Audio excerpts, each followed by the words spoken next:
and you leave me here alone. Take my soul in denial. You break my bones, you tear me down, you let me go, and now we're strangers on our own.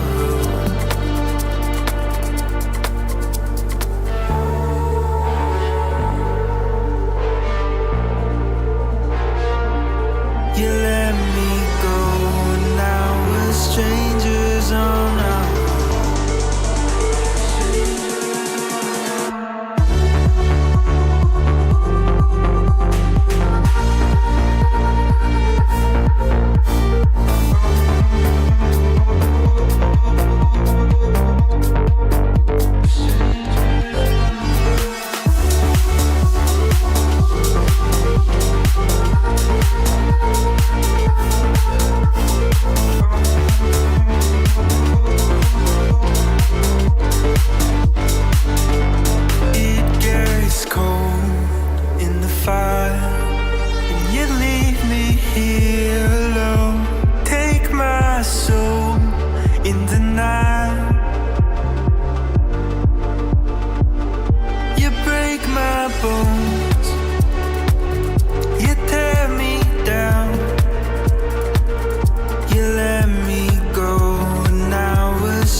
With the Commish, Nate.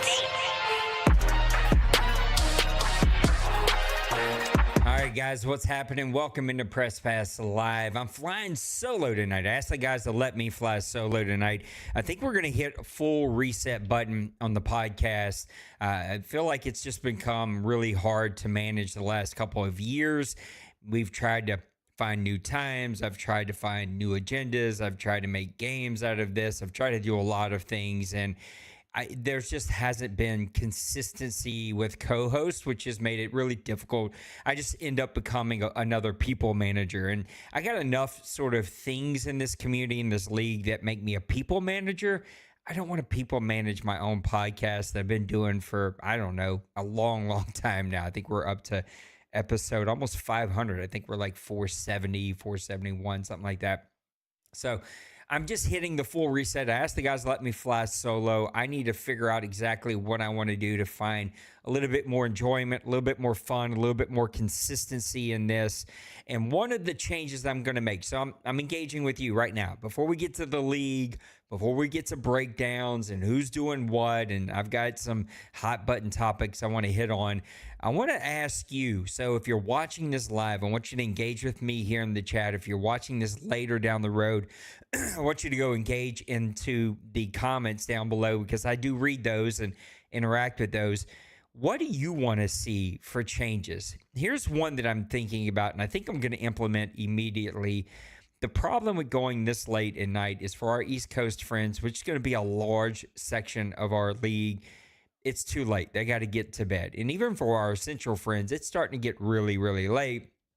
And then for our friends who have services on Sunday, it's too tough. It's in between services, or if they've got a night service, it's been very difficult. We used to do it on Monday afternoons, but that made it really difficult for me because I'm trying to squeeze it in after work, but before my own church. And it's become a difficult time. So one of the changes I'm going to implement, I'm moving it to 5 o'clock on Sundays. By then, family things have died down 99.9% of the time. There may be the rare occasion we got to go a little bit later, but it's going to be in that early afternoon, that early evening or late afternoon, early evening time slot on Sunday. We'll give that a go for a bit and see how that rolls. Saturday mornings used to be awesome back in the day. It just doesn't fit for my life anymore. Saturday mornings are almost absolutely impossible.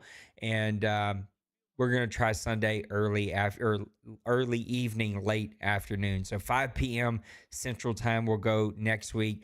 May play with that time a little bit as I kind of figure out if my own life will allow me to fit that in. Right now, it feels like that's going to be a good fit. But down in the comments or in the chat, what other changes, suggestions that do you have? I think I'm going to turn this back into a solo show. And when guys want to come and help, I'll have them come join me as a special guest and do a hot seat to open up the show and then get back into it. And I'll just kind of do those every other show or something. It's going to be a bit easier for me to manage that way. And it's not as big of a commitment on the other guys, as they have other leagues to run, they have other leagues to play in, or they have life, like personal things, church things, that kind of stuff that takes them away. Poor Dwayne, he can never join us because work. He's either resting to go to work or he's actually working. Maniac's in church at the time that we go now here on Sundays. And then the other guys, our buddy Randy, he just had his schedule changed, so he can't come. And then Trey, I think every other show or once every 3 shows has to work. So it isn't fitting for consistency. Maniac's in like the throes of a 17-week training. So I'm just like, look, I'm just going to relieve those guys of the pressure. I'm just going to run solo. I'm going to run the show the way I want. I'm going to find some consistency and get into some fun. So here's what we got on tonight's show. We're going to get into some breakdowns. As always, we're going to review the last couple of weeks 4, 5, and 6. After that, we're going to talk about a subject that I think might be just an interesting one to dive into. We're going to talk about S&S. If you want to know what that means, well, you got to hang out with me for that special topic section. I can't talk tonight. And then we're going to open up the mailbag. After we open up the mailbag, we'll dig through some mailbag questions. And then finally, we're going to talk about our question of the night. And that is, what determines enjoyment of a game for you? This is a one-man show now. It's just me and you talking here. So you got to engage with me in the comments. You got to engage with me here in chat. But what determines enjoyment of a game? And then, boy, I got a hot button topic I want to talk about here this afternoon. Competitiveness. It sort of blends in between the personalities and who we enjoy playing and talking and engaging with, and who we don't, and sort of it plays out on the field sometimes. So we had an issue that happened in one of our games that I think opens up. I'm sorry, it peels back an onion on a conversation that I want to talk about. I'm still battling a little cough here, as you guys can hear. It's not as bad, not nearly as bad, but I'm still sitting here battling a little bit. All right. Let's jump into it. Week number 4 is where we're going to start. We're in week number 6 right now. Maniac falls to Meek 38-25. That was a really good game. Maniac battling with as he could. It just kind of got away from him late in that one. Big Hurt 3, Logan 30. Got to get that one stuck into my head. Logan showing out and showing off there with a home game against the Big Hurt Minnesota Vikings. Black Hats, our guy Byron 24, Roger 14. Tim, 26, Little Koch, 33. Little Koch really starting to find his stride. Unfortunately, poor Trey and Bill had to play 4 different times. Bill and I also had a DC recently. It seems to be attaching itself to owners and then jumping off of that guy and going to the next guy. And it's just like guys are just having terrible luck. But Bill comes away with a 20-17 victory against Trey. Penguins 38, Cincyberg 31. That was an instant classic game and probably one I'm going to come back here and talk about. Lost Sniper 26, Birdman 17. I haven't coughed almost all day. Just because I'm sitting here talking with you guys, I'm going to start coughing now. We got Joker beating me 38-35. This is an instant classic game. If you didn't watch this game, you need to go back and check this one out. Joker jumps out to a really big lead. My Saints come battling back. We take a late lead, but we can't stop him right there at the end. He ends up coming away with that one 38-35. After annoying me with some DMs that we later had to get on the same page about. Eagles and Twinkie with a flexing 34-17 victory over Kevin. Chicago and Colin with a 42-35 victory over Mr. J. Bowles and those Raiders. Nicehunger with a big win over Crazy 31-10. The Rams and D-Money with a 24-27 loss at home against Randy and his Colts. Man, that was a really, really good game between two high-powered owners here. Nipples with a 24-14 victory against Luca on the road. Dwayne with a 22-10 victory against Priest. Miami falls to Kobe and his Jets 34-27 at home. And then finally, the Bengals and Denver with a 45-39 victory over Mile High, our guy Jay Glaze and the Denver Broncos. Jay Glaze is going to have to leave for about 3 weeks, something like that for work. So he's going to miss a large portion of the back end of this season, and that's going to suck for him. What up, Daniel? Good to see you, bud. Let's go up here. It'd be easy to talk about this Colts and Rams game. I mean, these are two high-powered owners. This was a really fun game. I didn't get to finish watching this game, but it was a fun game to watch for just a little bit. Again, my Saints game was a really fun one. If you want to go back and watch one, I'd love to talk about Chargers and Giants, but any game that has to be played 4 different times, well, that's just going to annoy people. So let's look at these Penguins and Cincyberg game. 38-31 with 21 points scored combined between both teams in the fourth quarter. Atlanta trying to make that comeback win there and just falls a little short. You can see these rushing yards, though, 160-37. Passing yards, 498-257. You can see sort of lopsided on both sides of these of the ball. Both sides are styles of way these two guys approach this game.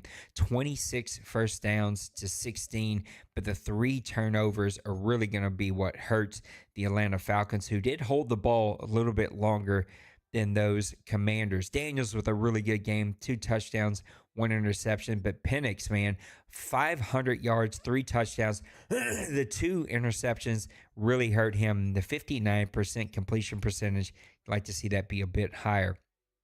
Penguins moving Deebo Samuels to a running back position, 11 carries, 118 yards with a long of 70. That's always going to help those stats at the end of the day. Receiving, though, man, Earl Lowry and Cincyberg, they go together like ice cream and chocolate icing. That little hard coat stuff that you put on the top, man, that just makes it a little bit better, man. Those two guys are bread and butter. 11 for 224 and 2 touchdowns. McLaren tried his best, 3 for 104, an average of 34.7 and a long of 70 to Commanders. You can look at these sack leaders. If we get over here, nobody gave up a sack in this game.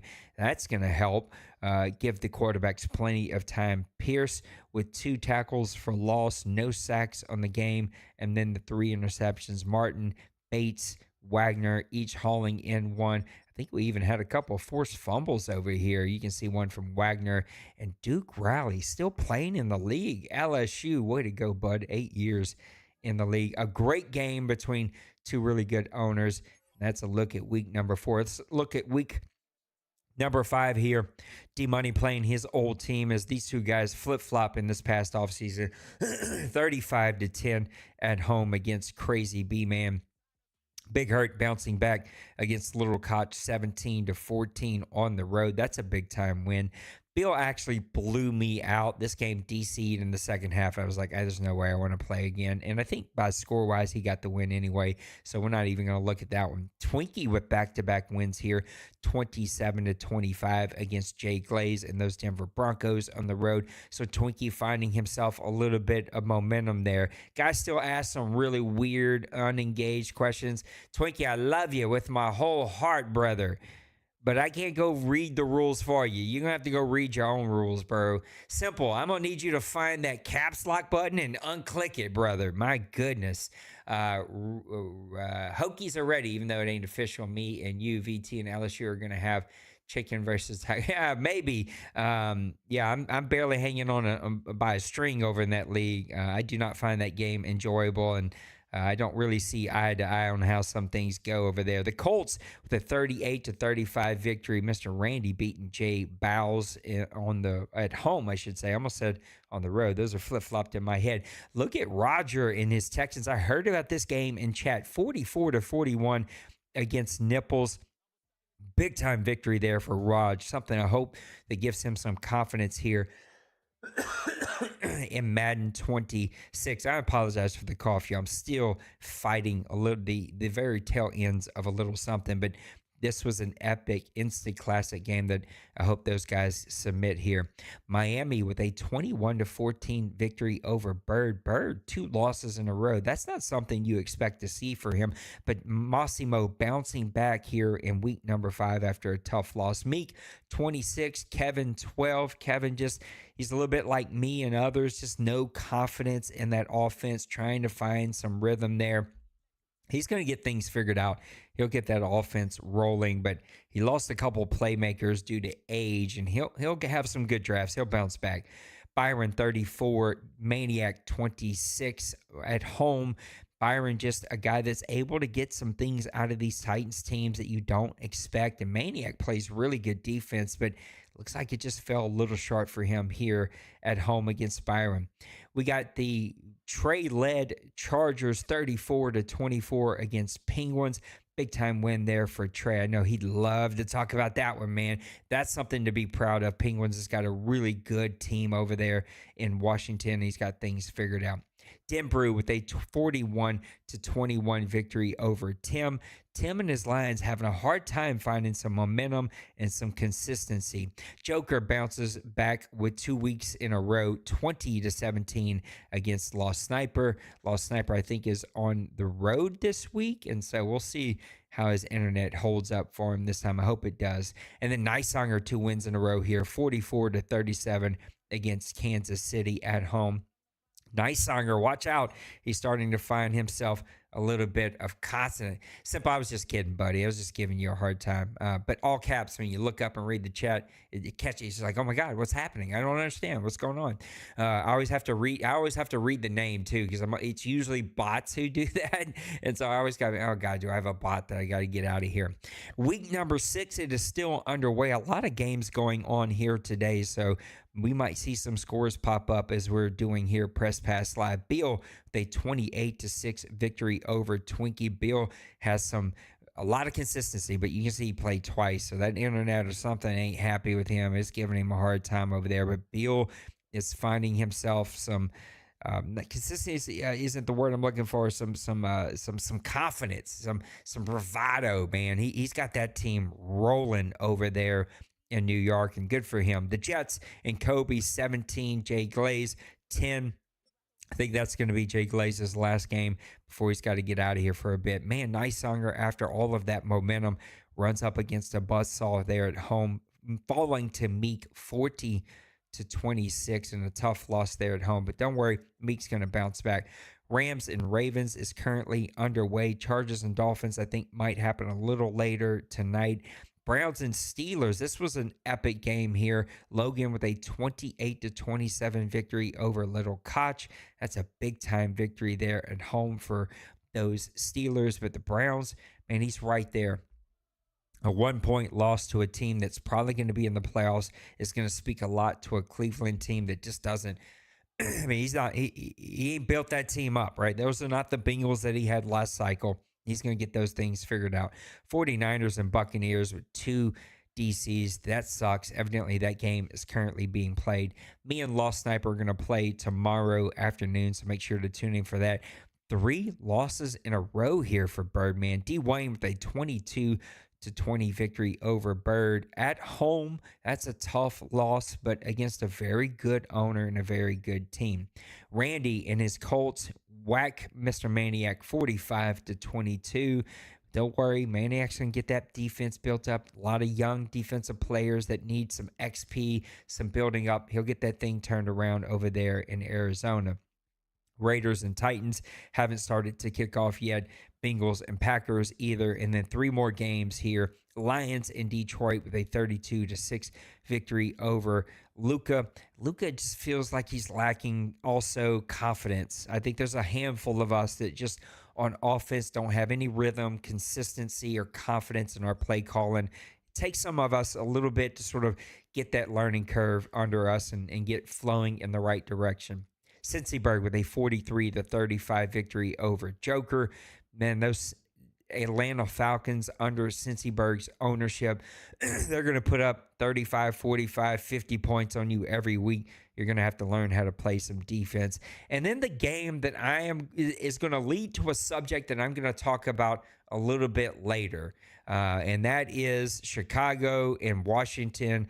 Colin getting a 31-28 victory over Penguins. There was some yuckiness at the very, very end of this game. When I sort of asked both owners what happened, I got sort of I thought a weird response of not answering my question. And so I don't know. This is when my job becomes a little difficult here of like people management. And that's the most difficult part of what I have to do as a commissioner is the people management portion of leading the OMFL. That's really, really difficult at times. And we'll talk a little bit later about that. So S&S, what is S&S? We're going to talk a little bit about that here in just a second. But before we do, let's turn it over to some of our sponsors here for tonight. I keep forgetting to play these commercials. I want to thank our sponsor over Juke's Jerky Sauce. Does your halfback feel like he is stuck in the mud? No matter which direction you go or what button you push, you just can't seem to shake that pesky defender. Well, don't you worry. I've got just the thing for you. It's Birdman's Juke's Jerky Sauce. Yep, you heard that right. Just a dab will have you juking like the Birdman, and those pesky defenders will fall away. Get the sauce today before your rival buys it first. And remember, when your back can't juke, we'll sauce it up for you.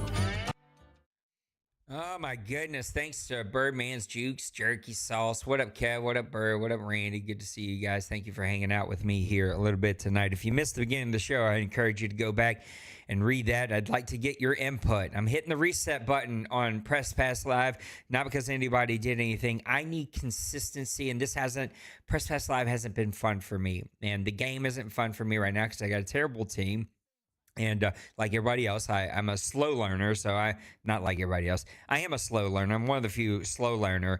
And like anyone who has a team to rebuild, it takes a bit of time to rebuild a team. So I'm get my attitude fixed. And one of the things that fixed my own attitude as well, I got to get back to enjoying the things I do. And what I love doing is Press Pass Live and not having the consistency. I've become a people manager. Anyway, I'm not rehashing what I've already said.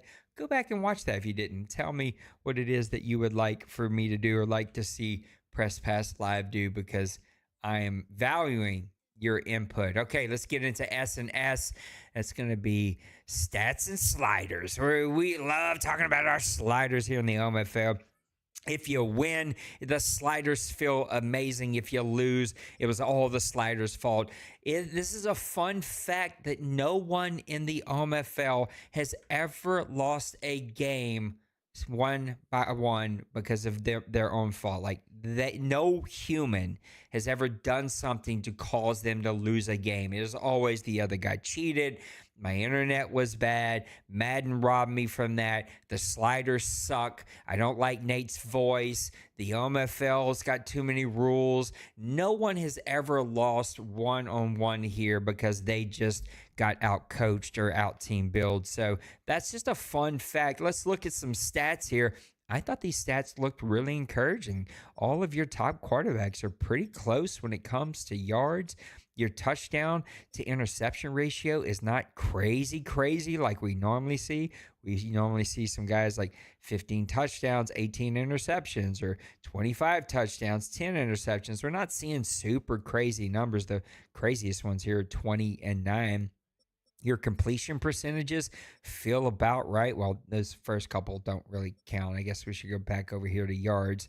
We're talking low 60s, high 50s for like the low end, but some of your top guys, right? Richardson, Daniels, Allen. We got another one down here in Dart. These are 70%. Like, I love not everybody's 70, 80, but also we don't have super crazy ones. Your yards per game, nothing super crazy. The guys that like to sling it around are doing that. So this all feels really good. Of course, these first couple don't really count. We'll look at the ones from Stafford on. These 130s look really good. Couple 120s, and then some pretty normal ones for quarterbacks that are playing really well. Let's look over here at the rushing. McMullen, 500 yards of 5.6 yards per carry. We're in week number 6 that he did play his week 6 game. So again, we're not looking at 800 yards already or 900 yards already. Your top touchdowns are 7 and 8. I mean, I guess I could do this right here. 6 and a couple 6s, a couple 5, but like we're not looking at 20 touchdowns already. So I love this. I think these stats are feeling really good. It's just going to take people time to get used to them. Nothing is jumping off of the page as like, oh my God, those look nuts. Now, receiver numbers are always going to be inflated. They just will be. No matter what we do, I don't think we're ever going to be able to keep receiver numbers from being unrealistic. McCall, I don't know how you would say this. Devin, that's some receivers full year, in the NFL. But this guy already through 6 weeks has got 700. But overall, there's nothing crazy. I mean, we still might see a couple of 15, 16, 1700 yard receivers. I hope we don't get another 2,000 yard receiver, a couple of 2,000 yard receivers, even though Lowry's a guy that I feel like has a lot of potential. But you see Thomas McCool here. They're both getting it done. So overall, these numbers are okay for what they are. The touchdowns, nothing super duper crazy. Couple 7s and 6s here. Let's look at the blocking, I think, is what it is. Let's see where our top sack giver-upper is. Whew, 6, 5s. Those aren't super duper crazy. So let's look at the defense. Let's see if these numbers are crazy. I stopped looking at total tackles because it counts solo and assist. I'm just going to look at the solos here. 26 from Matt. Milano, Hairston, 24. Richards, 22. It's never good when your cornerback is tops in that. Tackles for losses. Davis, 16. He got most of those as a Saint. I'm just saying. Carter, 14. I'm not even going to try that one. Princely with 13. Sacks, 7.5, 6. So these numbers feel good. Interception leaders. Ward having a hell of a season over there for the Browns. Outside of him, though, everybody else feels about normal.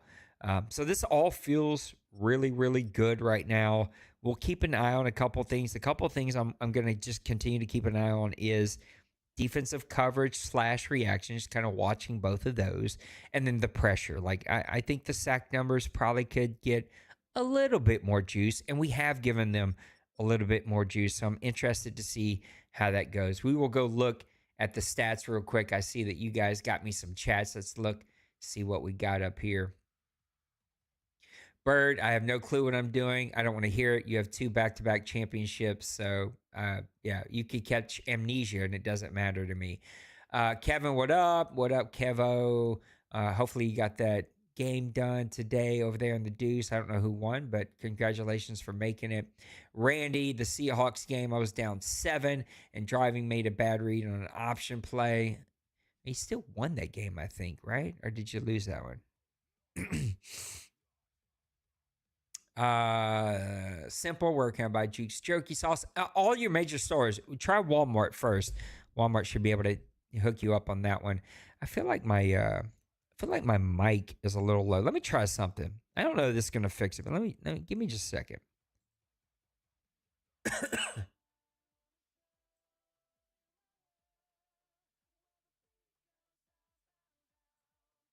Let me see. Yeah, I guess I could use a little bit more juice, huh? We're going to give ourselves... How about this? This should get us a little bit closer. Give ourselves a little juice here.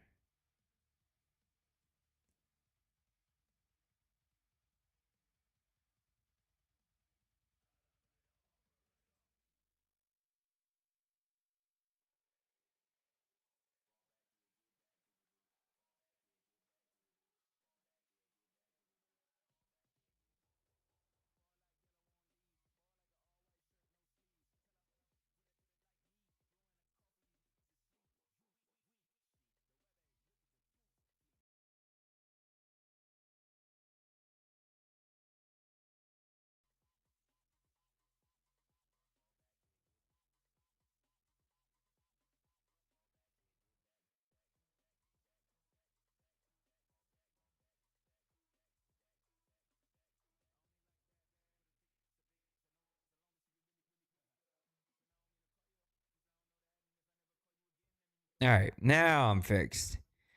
That's the thing I hate about trying to give myself a little more juice here is I was able to do that, but in the process of doing so, I also muted. Well, I didn't mute. It mutes for me. So anyway, we got that done. Let me save this really quick.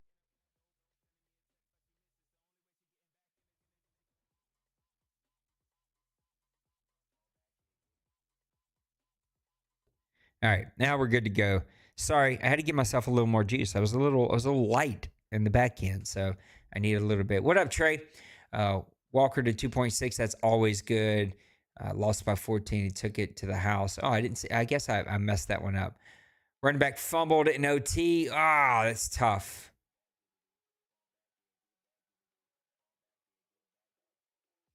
All right, there's so much stuff going on. I can't read and catch up. So let's look at the sliders really quick. I'll give you my opinion on the sliders, and then we're going to open up the OMFL mailbag after another one of our sponsors. So here's where we are with the current sliders and why we made a few minor adjustments the other day. I'm becoming a bigger and bigger proponent of just put everything at 50 and leave it alone. QB accuracy always needs some adjustment. Usually interceptions need some adjustment.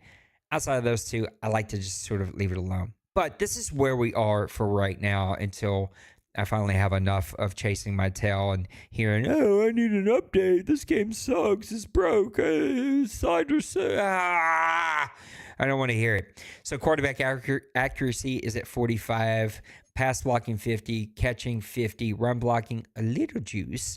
Ball security, 45. Reaction, 50. Interceptions, 40. Pass coverage, 55. Tackling, 52. The reason I put tackling up to 52 is because when we increase the speed, I noticed a lot of running backs with the extra little bit of juice to run blocking, we're just running through tackles, 3, 4, 5 tackles for some of these guys. I think Bird or somebody posted something. I'm pretty sure it was Bird. The other day, guy breaks like 19 tackles for a touchdown. So I gave it a little bit of juice there. Pass coverage has been at 55 since we started, just trying to help make All-Pro a little bit harder. That's what I hate about All-Pro. It's supposed to be easier, lots of points scored. Because I can't play on All Madden because half of the league is a vocal majority, it feels like, even though it's probably a vocal minority, it drives me insane. So we just go All-Pro, and I try to make All-Pro as tough as I possibly can. Interceptions always comes down. So we make that a little bit forgiving for making a bad mistake because none of us are NFL quarterbacks. And I hate seeing 25, 35 interception leaders at the end of a season. Ball security at 45 seems to be a good number where we're seeing some fumbles, but nothing super duper crazy. Run blocking for a little extra juice. Quarterback accuracy so that all quarterbacks play the same. If you put it on 50, I'm just telling you right now, no one's going to pay a quarterback. Everyone's just going to play with any quarterback and they get their hands on because they all play the same.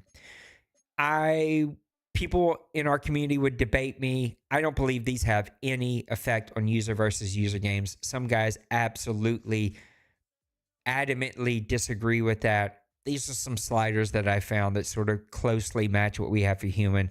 It's what we got. I've got no personal feelings because I feel like they have no effect. And for those of you who may have to play a rare CPU game, don't come crying to me. It's too hard. Figure it out. I don't want to hear it. And I got to be a little nice. I shouldn't say cry. Don't come complaining to me. We're adults. No one's crying here. Just don't come complaining to me. This is the best that we can do. This is what it is. Break FPR because CPU is breaking FPR. Just don't break it so much so where your tight end's got 50 catches. Like, don't do anything like that. Quarterback or field goal accuracy down just a hair. Pump power up just a hair. I don't know why, but Madden, the punters never... They all have noodle legs, so you got to give it a little bit of juice. Injuries 25 has felt like the good mixture. Fatigue 60, so now you need to sub players in and out. If you don't set your fatigue sliders to sub players in or out, both on your personal settings for wear and tear and for your coach settings, I'll show you both of mine, then you should. Minimum player speed threshold 53. This makes slower players play a little bit faster, faster players play a little bit slower. It's just a hair. It's only 3 points, but we find this gives us a nice mix. And then you can see I made a little bit higher catch chance in precipitation, a little bit less of a slip chance, a little bit less of movement penalties, just trying to take the razor's edge off of those snow games and rain games and other stuff. Offside 60, false start 55, holding 55, face mask 70, defensive pass interference 65, 55 for illegal block in the back. That's going to 50. I know it's not. It's stay at 55. Sorry, I shouldn't have even touched it here because you're not supposed to set them like that. I hate seeing those. Here's why I just talked myself out of it, because I feel like I see mine at least 3 times a game. It's kind of takes place of the holding. It's like it's our way to have some kind of penalties in this, and then roughing the passer. These are all set because these also interact with player interactions. They affect player interactions. I got a little fuzz hanging around with me, but they affect is not the word I want my mouth to say. They affect player interactions here. Roughing the passer allows defensive ends to attack a bit more instead of holding up. Illegal block in the back means that players will go out of their way to make penalties if they have a penalty setting on their traits. Pass interference, this allows DBs to be a little more stickier. I don't think face mask does anything because I rarely even see face mask calls unless you're spamming the strip button. Holding allows them to hold blocks a little bit longer. False start allows them to get jumps a little bit better on defense. Offsides allows them to, flip-flop. False start allows them to recover a little bit quicker. Offsides allows a little bit quicker of a jump. Again, we're just trying to make all pro a bit harder. All right, last thing, and then I'm getting off of here, and we're going to open up the mailbag. User settings.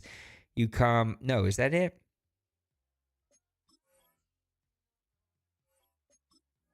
Yes, it is under game options.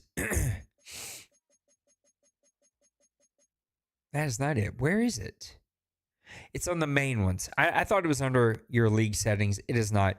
Under your main settings is wear and tear. You should set those. They affect your CFMs. Under your team management, auto subs, you should also set these. So my auto subs and my wear and tear work hand in hand with each other. These are my own personal settings.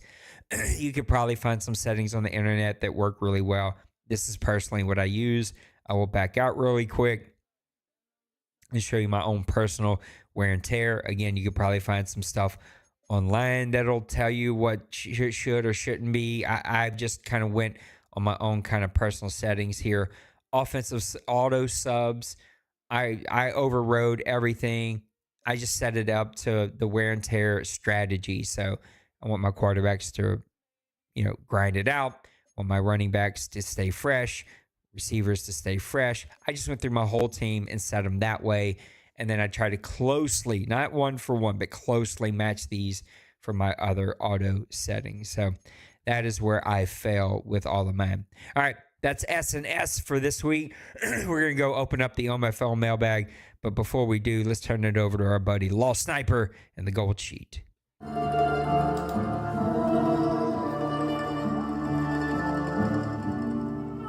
Hey, Paisan, it's Don Law Sniper, the line maker, your friendly neighborhood advisor. You got bad bets? Forget about it. We'll make your bad bets disappear, or maybe you will. Commish? Listen, don't trust the bookies? Neither do we. That's why we persuade the odds in your favor. You don't win? Let's just say we know the guy who knows a guy. Don't be a mook. Join the family. Get guaranteed picks, or we'll have a little sit down with Lady Luck herself. We got ways of making her cooperate. Bada bing, bada boom. As they say, time to go to the mattresses.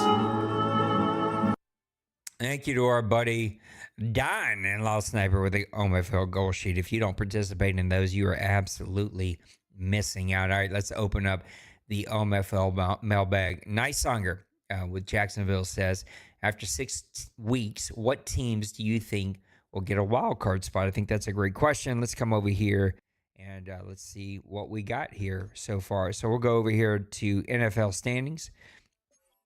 We'll go AFC.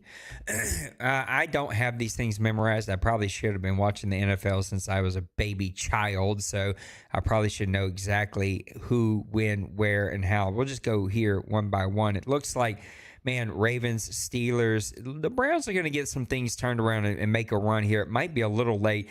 These guys are also going to start beating up on one another, so I think all three of those teams are definitely in the running, and it just depends on who beats up on who the worst about who's going to get a wild card spot. Definitely one of them is going to come out of that division. AFC South is interesting to me. We've seen both Byron and Roger have some interesting wins. And then here lately, Nightsonger has found a lot of confidence. So they've got some work to do because of the North. If they're going to get a wild card spot, it could happen. I'm going to say right now, I don't think it's going to happen.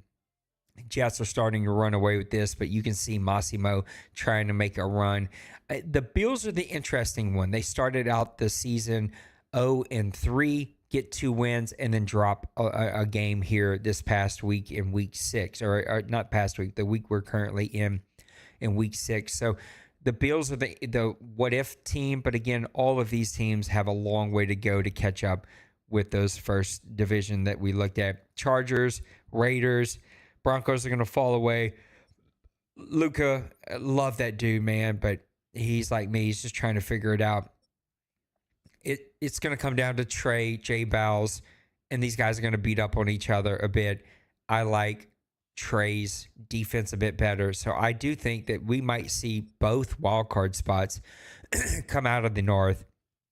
These teams are playing superb. I mean, the Steelers, 158-93. I mean, what more can you ask for? The Ravens have given up 122 points, and he's known for his defense, so you know he'll tighten that up a bit.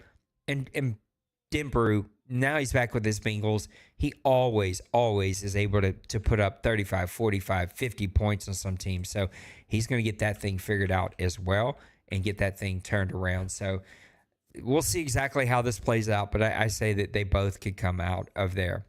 Oh, that's right. There's 3. So if I had to pick another one, I would come here to the AFC South. Even though the East, man, the Dolphins, they're going to be the big interesting team for me. I'd say South or Dolphins. We'll see, though. We're still pretty early in this thing. Looking over here at the NFC, Bears are running away from this. I don't know if I see any team, unless somebody goes on a hot run here really, really soon, coming out of this division. South, it's up in the air between Cincy and Bird. Me and Kevin, it's pretty much over with for us. Bird's going to get some things figured out here. One of these teams has a potential to get one of these wild card spots. This one's a fun division, man. You got Giants, Cowboys, Commanders, and Eagles, all of them playing really well. Give me 2 wild cards coming out of the East. Going to leave one more, probably going to come out of the West. You got Rams, Seahawks. They're going to battle to the very end. The other team is going to get one of those wild card spots. To me, it depends on what happens when trades open up, which could happen, should happen this week, because we hear that the app is going to drop this week. Depends on how many of you go and give the Rams all kinds of crazy trades to help him quickly rebuild what is an aging, older team outside of the defense, which has a lot of young players. So, man, it's way too early to be thinking about wild card spots, but those are some very interesting teams that I think are going to make some noise as we get down to the end. But, man, there's a lot of Madden football to figure out here. Mr. Bill says, through 6 weeks of the first season of this cycle, what are your overall thoughts on the gameplay so far? I think the gameplay's fine. It's hard to tell. My team is in really, really bad shape. I'm playing with a 70 overall quarterback. So it's a little bit harder for me to tell. I think that there's some inconsistencies there, but I'm a little okay with that, because in the NFL, we don't see teams playing crazy consistent. And if things were consistent, it would probably mean that it only does one thing really well, and the whole league would just do that one thing really well, whether it's both on offense and defense. And I think what we're seeing is there's a lot of ways to win ball games, whether a lot of offense, some really good defense. You see Dallas and Carolina this week, 22-20. It's a good defensive battle. 17-10 between the Jets and the Broncos. But then we have explosions like 40-26 between Seahawks and Nicehunger. We got a 45-22 over there. So we're seeing the 31-28 game between Colin and Penguin. So we're seeing a nice mixture, and I think we're seeing a nice mixture on both sides of the ball about, is it a run heavy? Is it a pass heavy? Is it a 3-4? Is it a 4-3? Is it a blitzing? Is it a man? Is it a zone? We're seeing a nice mixture between all of those. So I think overall, the game's playing well as I think we could ask for right now. And I've got no major complaints. If you want to hear some complaints, go talk to Big Hurt or Maniac. Those guys seem to have some passionate thoughts about how this game is playing. I'm just not experiencing it. I think even Big Hurt sent a message about, his other leagues he plays in, guys are quitting left and right. I'm just not experiencing that kind of stuff. So it's really hard to speak to. And we'll see. Doubtful, Randy. The only option is for us to turn it off. And I don't know that I want to turn it off. So I think it's week 9, right? I think I see that you typed week 8, but I think the new one is week 9, but I could be wrong about that. Those little things are always changing, I find. Bill says, who is your way too early divisional winner in season 116? I'm not even going to go look. It's way too early. I don't even think that's a question worth unpacking. So it's just we're 6 weeks in, not even a full 6 weeks in. We got 11 more games, 11 more weeks to go, right? Am I doing my math right? 10, 11, I don't know. I'm old, and it's, who knows? But I think we got 11 more weeks. I'm not going to start looking at division leaders. It's way too early. I think you're seeing some divisions run away with some things, but man, there's so much football left. Lots of things could happen. Ask the Patriots 3 seasons ago, right? Top team looking to take over his division, had a great playoffs, loses his quarterback, season in the dumps. A lot of things could happen before we get there. Tim, what divisions are you impressed with so far in being competitive? That's a really interesting question. Let's come over here. Let's look. Let's see. I know we just ran through this a little bit. We'll run through it one more time. I don't know that any of these are interesting to me because you never know what to expect as new owners, new game, new teams, new everything. But the AFC North is very intriguing. You've got 4 solid owners there. I think what Logan is doing with the Steelers is very impressive. Nipples fully engaged. Denbrew back to being Denbrew. And a bad Browns team with Little Koch, man, he's getting some wins and putting up points. AFC South, we talked about this, but Neissager finding some consistency. Roger with a big win this past week. Byron back playing Madden after a year off. And then Randy being Mr. Consistent over there. The Jets and Kobe, a lot of confidence. But Massimo's had some big early wins here. I think life is throwing our buddy Lost Sniper a curveball with him having to travel, so we'll see what happens to his season.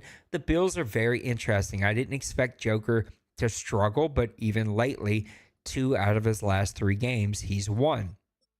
AFC West, this one's shocker in the bad way. Trey with a team that he hasn't really got to build for his style, an interesting team for him to take over, but yet he's got an early lead here. Jay Bowles is in second place, but with a losing record. Broncos winless, Chiefs winless. I wouldn't expect it to see that, but I don't know that they're surprising. Luca's 0-6 surprising. That I would never have guessed. Broncos 0-6 a little surprising, but again, new Madden, new game, new teams. You never know what you're going to see. NFC North, Bears running away with it. The Lions struggle has surprised me. Big Hurt struggle has surprised me. Honestly, Priest struggles have surprised me because he was playing very solid last Madden. And in the preseason, it looked like he was getting back to running the ball, not throwing a lot of interceptions, playing really good defense. If Priest gets back to what he did at the end of last cycle, he'll get that thing turned around. NFC South, Kevin struggles surprised me. He's 0-5.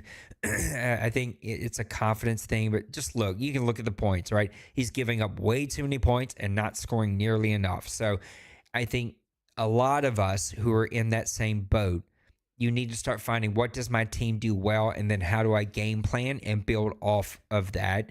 Cincyberg never surprises me. He's one of the top owners in this league. I almost made a comment that I probably shouldn't have, so I'll swallow that one. Birdman's recent struggles have surprised me, but he was 3-0 just a couple of weeks ago.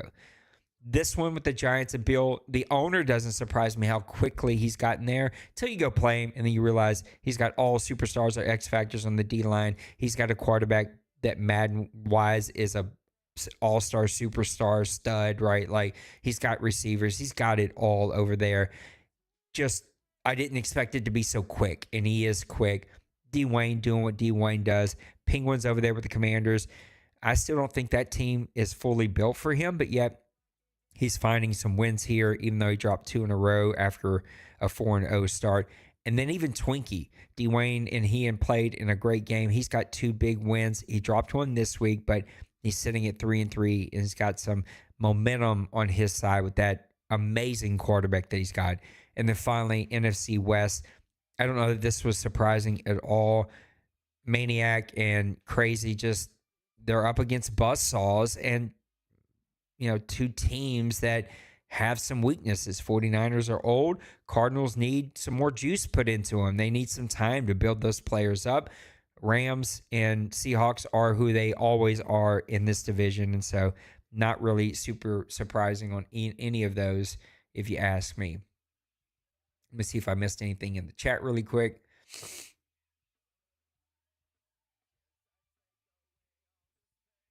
Nothing that I want to comment on, and let's get back to the mailbag. What divisions are you disappointed in?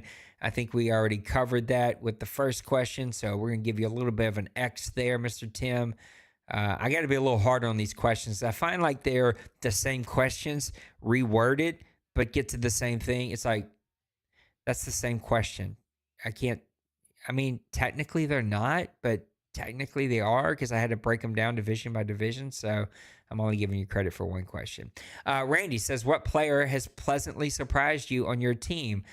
None. I don't have any players that I'm surprised or pleasantly nothing about. I have a terrible team, and I'm a below average owner in this league, so it is what it is.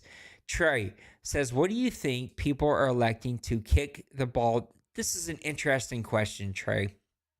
And I've had the same question. So, what do you think why do you think people are electing to kick the ball through the end zone more this year, though they put the other player on the 35? I think he means like, why are they kicking it out of the back of the end zone? The ball goes on the 35 this year instead of the 30 the year before. And would this be something considered for a rule change? No, it wouldn't. He says, I just feel like it's part of the game that's getting eliminated. Sure, it is, but it's a trade-off. They're eliminating you returning it and giving it to you on the 35. Like, that to me is craziness. It's just like, that's a crazy trade-off. And as an owner, you should be happy every time they kick it out of the back. I am.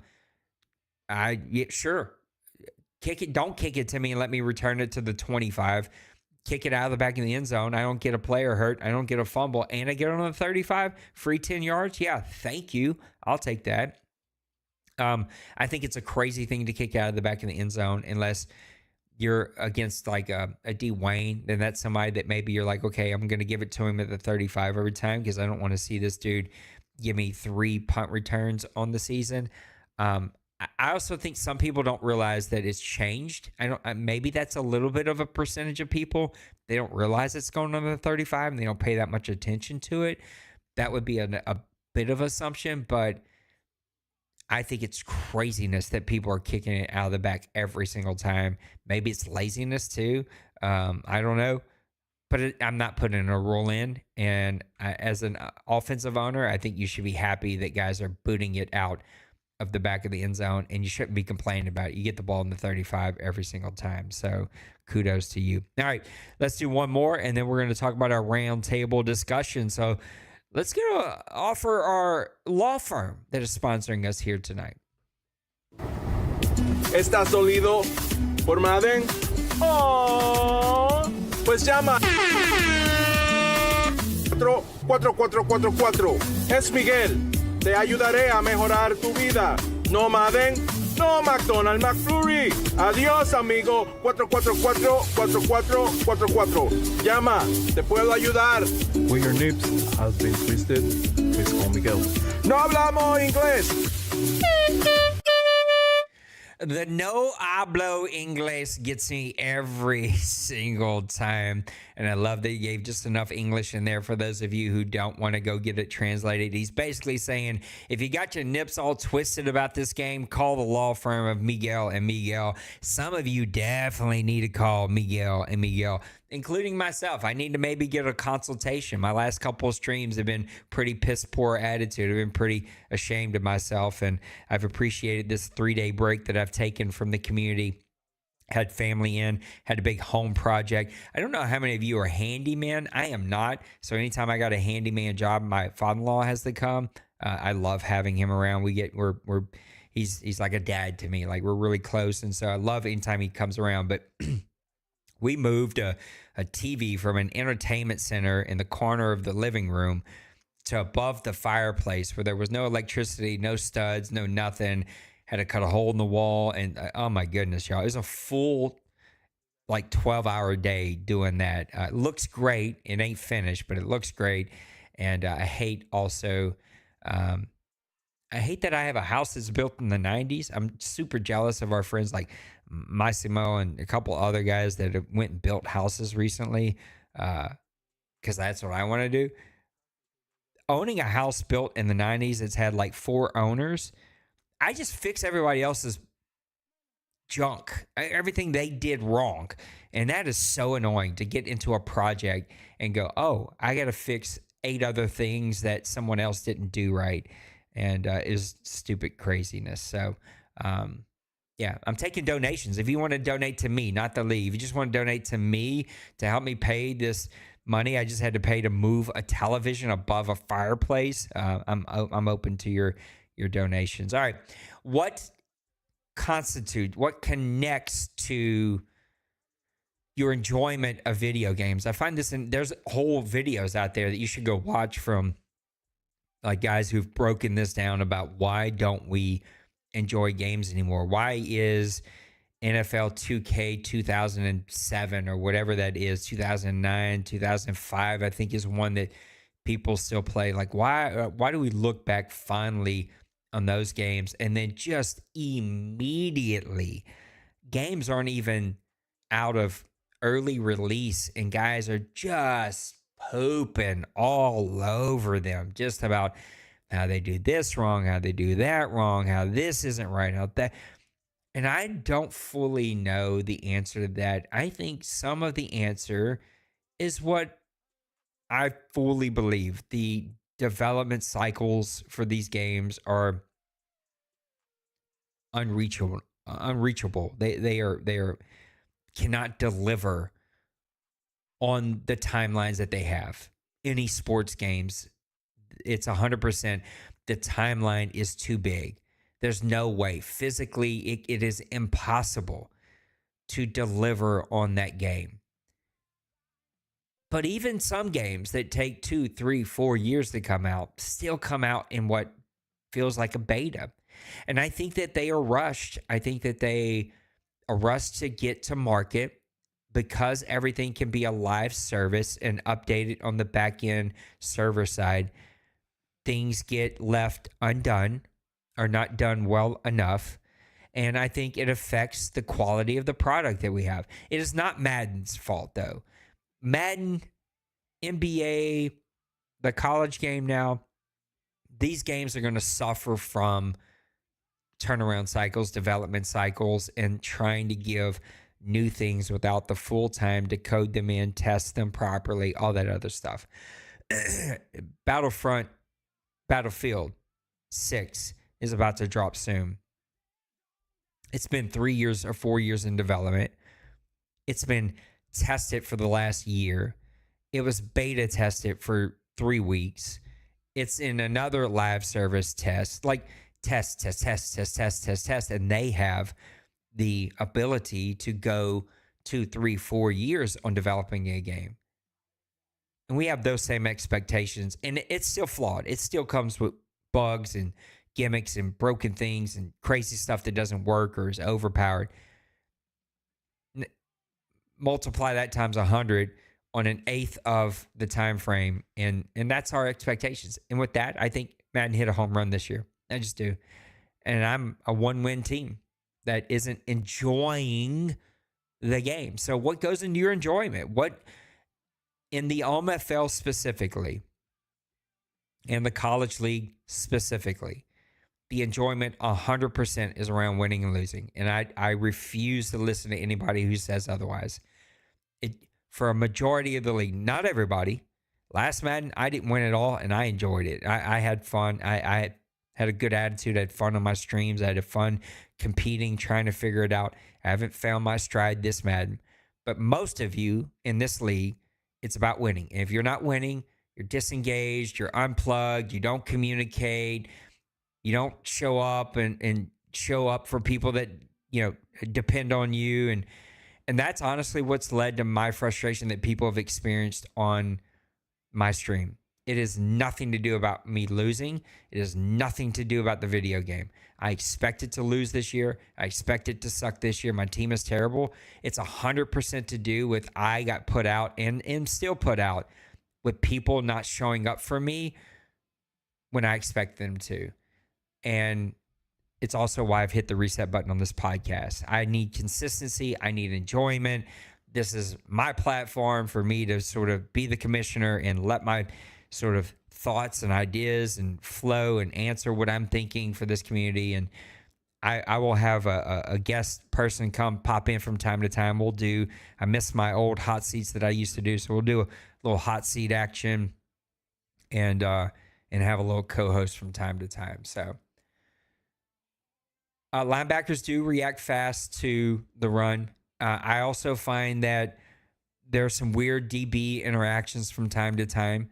I think a lot of that has to do with playing on All-Pro.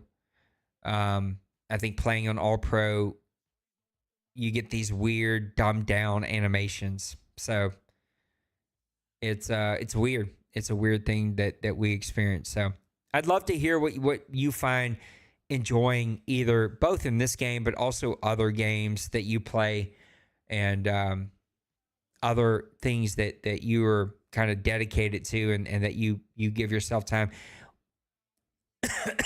PUBG. shooters in general, but PUBG's the main one that we play. I stink at that game. I probably have a KD this season of 1 or a little under 1, if not. That's not good for a guy that's been playing a game for 7 years.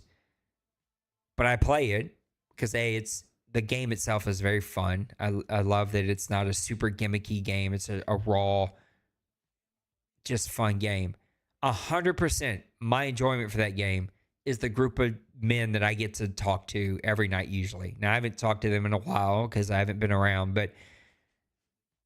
and even then, right, we still have interactions from time to time where I piss somebody off because I try to be funny or whatever. Or somebody pisses me off and I take a little bit of a break or they take a bit of a break, whatever.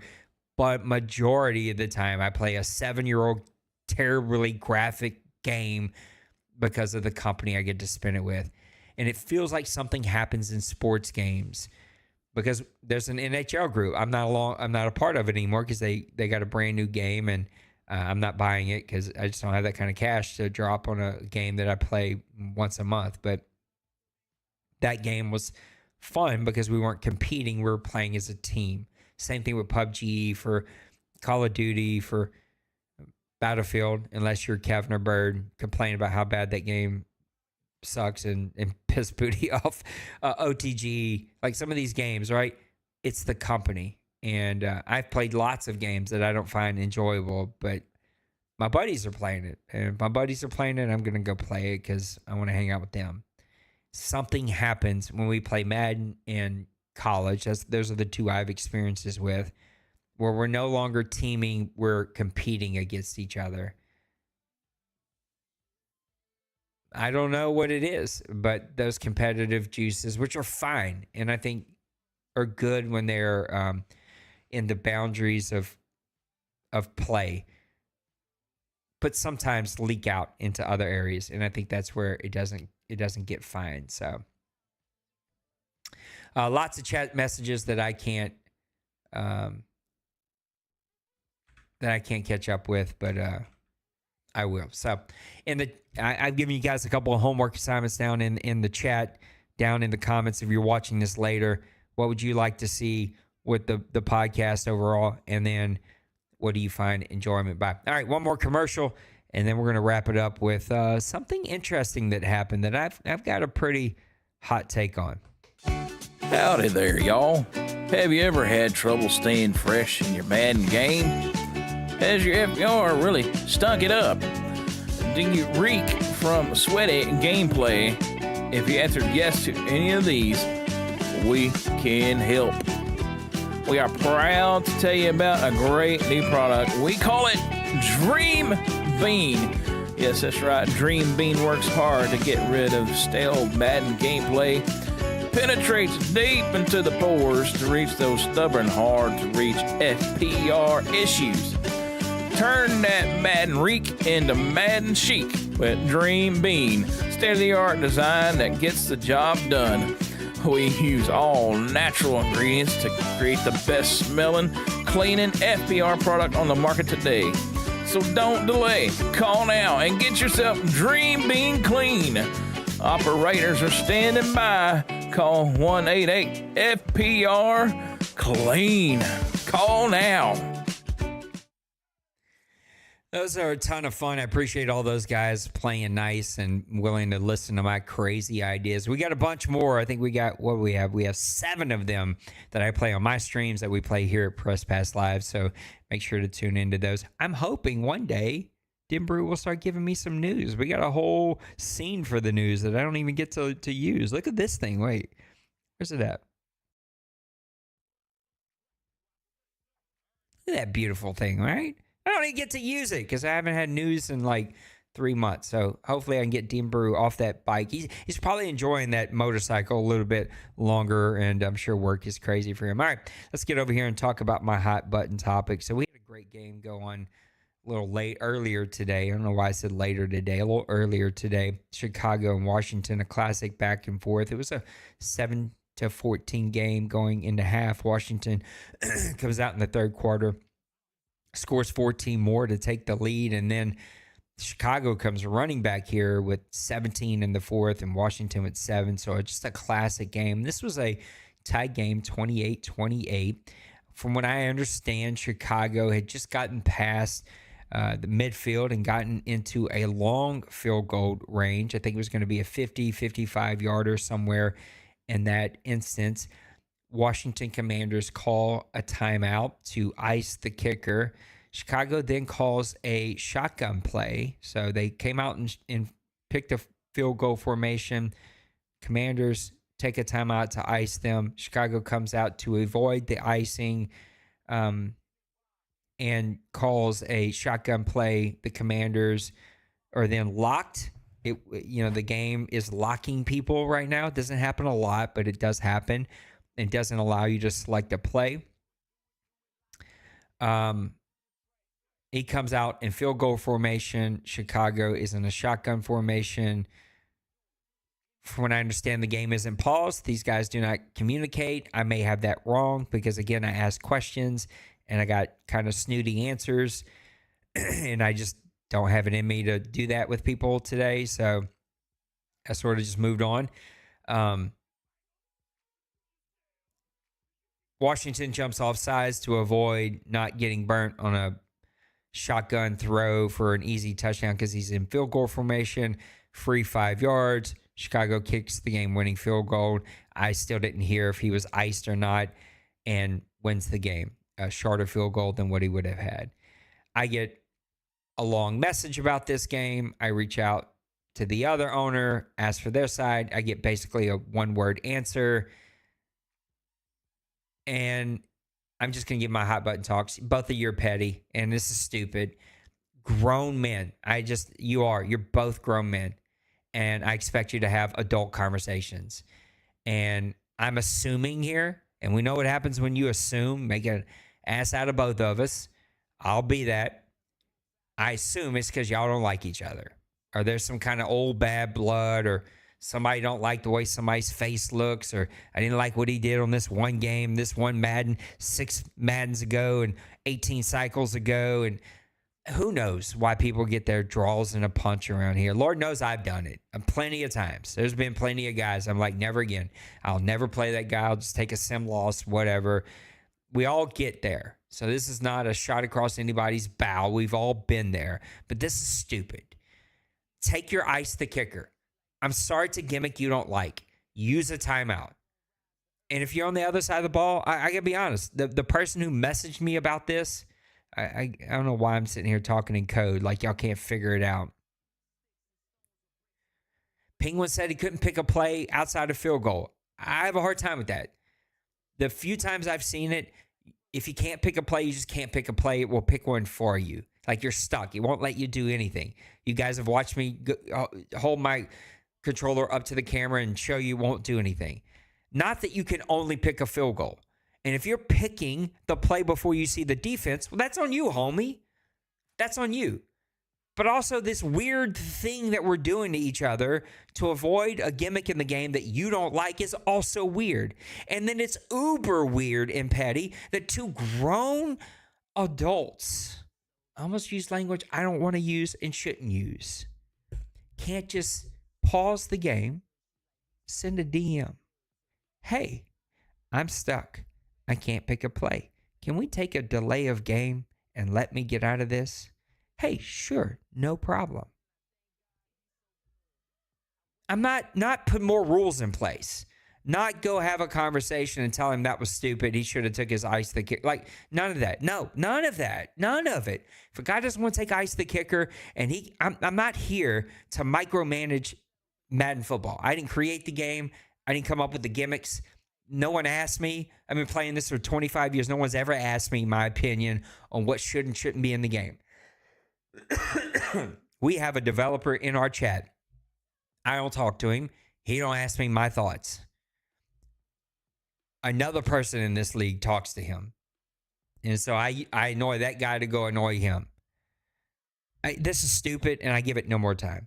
Be better. OMFL, be better. Be adults. You don't like somebody that you play? Suck it up. Buttercup.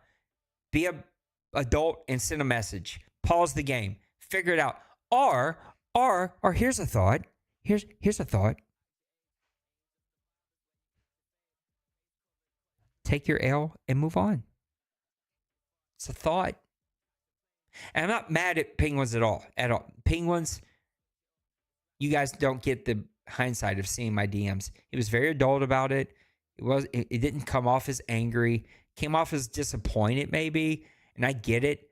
And I agree. My gut reaction of avoiding the ice the kicker is like, come on, what are we doing? Like, what are we doing here? What are you doing, Colin? Come on, bro. Just take it. But equally, I told Penguins this. Don't pick a play before the other guy picks a play. Read it. That's kind of on you. I love Trey to death. Trey is the closest version of dedication to content creation and like really trying to like take this like as serious as we all can as adults. Trey is as close to me. Like that guy will read stats and do his best to come up with articulate. Quite like Trey's committed. And I love Trey. But the comment in my chat tonight, no. I know. I'm not creating more rules because you don't like he kicks it out of the end zone. Take it up with him. That's NFL rules. I don't know what to tell you. Like, at some point, I didn't create the game. I'm not a developer. I don't work at EA. I play the same game y'all play. And so if a guy wants to avoid ice the kicker, sorry. I'm a little annoyed that two grown adults couldn't pause the game and go, hey, I'm stuck. It won't let me pick a play. I see that you're in shotgun. I can only pick field goal. Can we figure this out real quick? I've already spent more time on this than I should have. This is dumb. This is coming out of all love. But some of these conversations are like,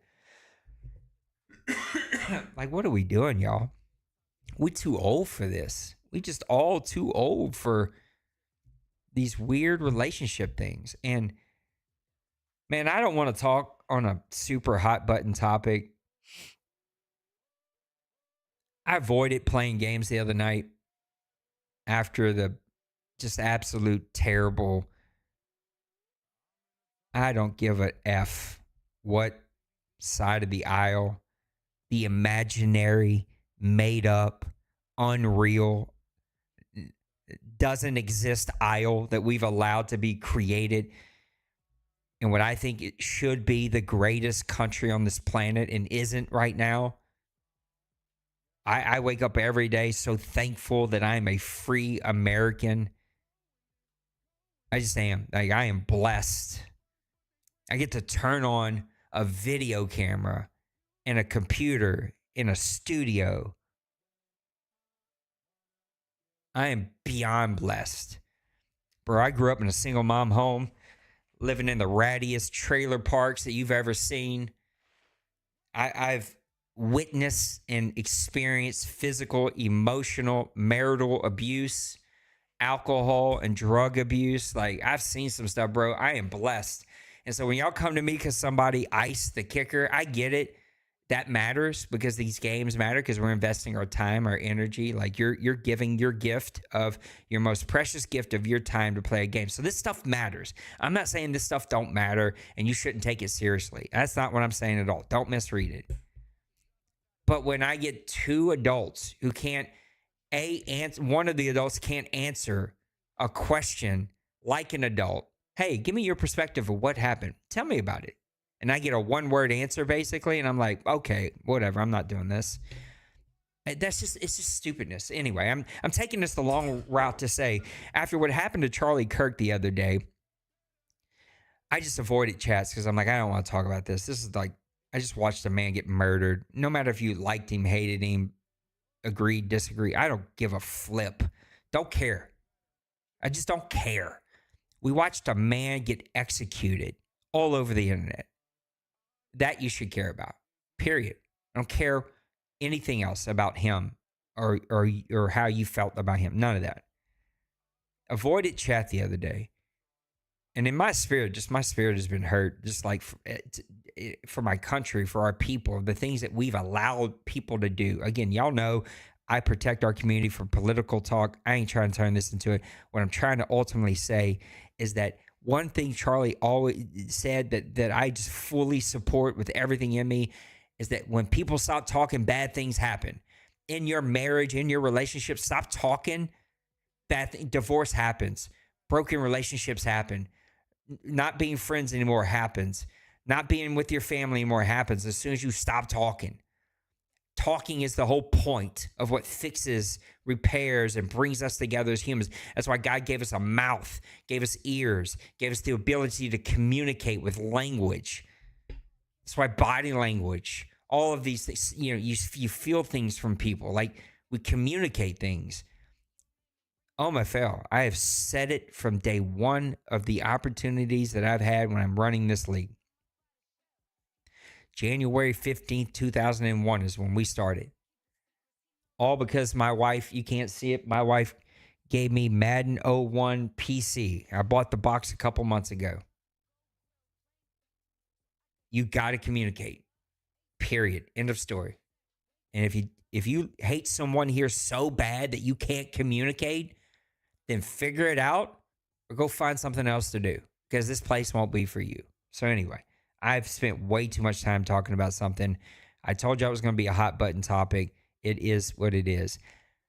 Find enjoyment with the game. And if you just can't, if it is just terrible for you and you just can't enjoy this game, cool. I understand. I get it. Then don't do it. No one should do anything they don't enjoy. Stay in the server. Chat with people. Play other games with them. There's 100 other games you can choose from. Go do something else, brothers and sisters in Christ. And that's not like some kind of veiled threat or passive aggressive. If one more person uses the word gaslight, I'm just myself. I hate that word. It's such a passive aggressive thing to say. I'm not gaslighting nobody though. I'm telling you, you should not do things you don't enjoy. You should not do things with people you don't enjoy being with. So either figure it out or go do something else. It's okay. You'll come back. Maybe. Or maybe you never do it again and you just play other games. That's cool too. My guy Pootie, he's one of my closest friends. We talk almost every day. If I'm not in voice chat, I'm texting him. We conversate all the time. He ain't played Madden in like 5 cycles. He just said, I got enough of this. I ain't doing it. I quit. I'm done. And he hasn't. It is what it is. Go do something else. Find something that you enjoy. Do something that brings you happiness. But if you're going to do this, brothers, y'all got to talk. So I'm probably going to send an all chat message to say, I ain't putting rules. If somebody comes out to kick and you try to ice them, be prepared that they might come out in another formation to avoid the icing. I ain't putting rules around that. Take that up with EA if you don't like it. But couillon, be smart. All right? Be smart. Let them pick their play. And if you didn't and you just quickly picked, that's on you. I'm sorry. I don't know what to tell you. I don't know what to tell you. We all have done it. We've all done stupid things where we're like, that was crap. I picked too fast, or I did that, or shouldn't have done that. We've all been there, done that. There's a whole nother topic that came up with another game about breaking FPR. A guy broke FPR for a touchdown, but he blew out the other guy. And so the other guy didn't want to say anything because he's like, oh, you'd beat me without it. And the other guy knows freaking better. The other guy he knows better. And so the one owner didn't self-report, and it didn't get reported because the one guy got blown out, and he's just, not being mature. And so we got this massive FPR break that's never going to get talked about. I don't know why guys don't know this about the OMFL too. Everybody watches everything. And so it got back to me because a board member was watching. He's like, yo, this should have been reported. Go deal something. So I had to. If you break a bad FPR, so you have did something that scores a touchdown and you don't give the points back some way, somehow, or you can't make it right some way, somehow, or you win a game on an FPR break, couillons, I'm sorry to tell you, but that it needs to either be reported by the other guy, no matter what, or you need to self-report. So if y'all talk and you're like, cool, I understand, cool, we're kosher, then you need to go self-report it. You don't get the benefit of perfect FPR if you broke a major FPR to win a game or score points that led to you winning. You just don't. That's just not how it goes. Simple, I don't know how to take you, brother. I gotta be honest. I'm just going to ignore it because you and I don't know each other, and so it's not fair for me. But that comment just kind of gets me under my skin. Like, why would you pop back in here and say, you're still alive? Like, what's that mean? What does that statement mean? What were you hoping to get out of that? Oh, you're still alive. Yeah. Did you click the button? Did it show I'm still alive? Well, brother, yeah. Conductive reasoning for someone in college. I know you got these big exams coming. I'm like, yeah. Yeah, I'm still alive. I'm still talking. The button's still red. I'm still alive. Sorry. You see, this is my fault, Simple. I'm annoyed by some other things, and then that question annoyed me. It's just a stupid question. I'm sorry. You're not stupid. Clearly, you're very smart. I don't know you, but you're a very smart dude. That's a dumb question. Anyway, just like not talking to each other in a game. Stupid. Breaking FPR, not reporting on either side, stupid. These are stupid things I got to deal with. And you want to talk about what takes the enjoyment out of it for me? That part is what takes it out for me. I told you I was going to start ranting and raving here. So I'm getting out of here. So I won't be live for Simple anymore. And he can breathe. He doesn't have to click on the video. No, I'm just kidding. Simple. Leave me your comments. What do you want to see me do here on Press Pass Live? Probably going to fly solo for a little bit. I want to bring back Hot Seat. I just got to figure out how to bring it back.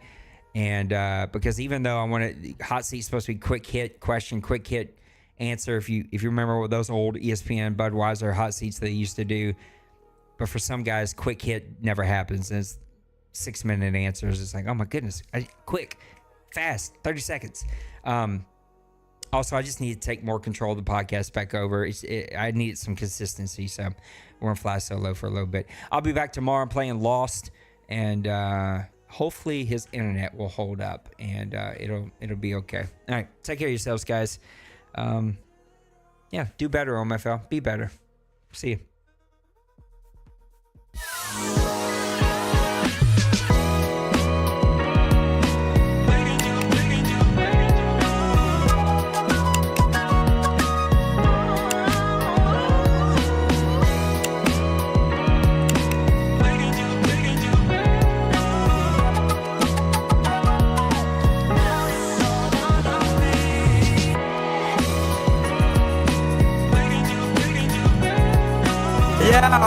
Smash that like and subscribe.